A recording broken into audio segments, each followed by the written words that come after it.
Darko Milenković, Srednja Gonalva, ko ste lih končal pri banki, ne, pač sklepamo, da NLB pa bo pomembna banka. Jutri ne bi se začela dokapitalizacija, pa me zanima, ali se bo začela, ali se je država dogovorila pač z drugimi največjimi lastniki, belgijsko KBC, da bo sodelovala, oziroma če lahko poveste nekaj več, kako bo to potekalo. Bo šla država tudi odkupe deleže od manjšinskih lastnikov, o čemer se nekaj časa govorilo? Torej, dokapitalizacija poteka, vlada je sprejela več sklepov v tej zvezi, ki omogočajo normalno sodelovanje države v dokapitalizacijskem postopku. Mi pričakujemo, da bodo tudi podobno kot mi ščitimo svoj interes, da ne bi izgubili deleža, podobno ravnali tudi ostali. Tako da, ker pa je proces v teku, ga jaz podrobneje ne bi komentiral. Vsekakor naš interes je, da dokapitalizacija uspe in seveda, da je dokapitalizacija, da so vanjo vključeni tudi ostali pomembni lastniki. To je naš interes. Država s KBC. Ja, ampak kot rečeno, proces poteka in ni primerno filozofirati na njegovo temo. Ja, bo potekal do konca marca. Ja. V redu? Kakšno vprašanje za ministra? Hvala lepa. Kaj bo, če pač ne uspe? Mislim, bo država pol zagotovila vsa ta jaz sem vam ravno to rekel, proces poteka, država bo zagotovila svoje interese kot lastnik in svet interese finančnega sistema. Ne? Tako da, ja. Se upravičujem, tako me zanima, a je v interesu države, pač glede na to, da govorimo o pomembni banki? To sem vam povedal, interesu države je, da lastniki dokapitalizirajo banko, tako kot je želel regulator, da dosežejo raven kapitalske ustreznosti po Baslu 3. Če ne bojo sodelovali ostali, bo država zagotovila vsa ta sredstva. Če ni še nikoli zajca ujel, tako da počakajmo. Hvala. V redu? Še kakšno vprašanje? Vesna, ja? Eno vprašanje. Na dokapitalizacijo je pa to, da se vse bolj govori, da ne bi NLB ustanovila podjetje, kjer bi prenesla vsa ta zasežena stanovanja gradbincev. Pa me zanima, če pravzaprav ste seznanjeni s tem, če gre tukaj za čiščenje bilance NLB-ja. Ne, da bi NLB ustanavljala tako podjetje, nisem seznanjen. Tako da, kar pa sem seznanjen je, da se poskuša stanovanjski sklad bistveno bolj angažirati na tem trgu in se dokapitalizirati. Kako daleč je ta ideja trenutno, ne vem, seveda bo treba temu primerno spremeniti zakon in resorno ministrstvo za okolje in prostor. Se pravi, da bi stanovanjski sklad, ta pa se v javnosti, ta ideja dosti diskutira, ne, postal aktivnejši na tem področju. Njegova prednost je, da ima ustrezen kader.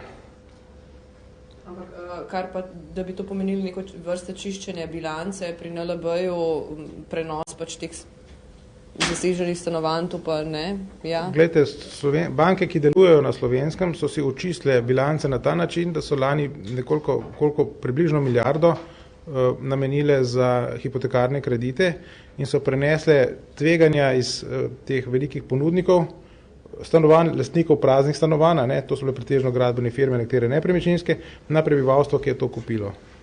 Tako da ta proces je v glavnem steku. Na ta način so se oni zmanjšali to tveganje in ga razpršili po državi. Prednost našega prebivalstva je, da je najmanj zadolženo v Evropi. Ne samo relativno, absolutno na glavo prebivalcev v najmanjši dolg. Pardon, med državami evra, ja. Še mogoče to vprašanje, ste kaj seznani, kako poteka prodaja teh hčerinskih družb NLB-ja na Balkanu? Kako kaj poteka, če že kaj poteka? Torej, kakor jaz vem, nadzorni svet tako projekt sprejel in sedaj pač teče verjetno v skladu s projektnim timingom. Nimam pa in tudi nimam pravice imeti informacij o tem. Nekaj slišati je, da ni nobenega zanimanja, vsaj za Srbijo. To ne vem. Mislim, ne more en od lastnikov imeti neke posebne informacije, ki niso povezane z delovanjem finančnega sistema. Tam jih pa jaz imam kot najbolj odgovorna oseba, poleg premierja v tej državi za finančni sistem. Hvala, minister. Ampak, zdaj pa...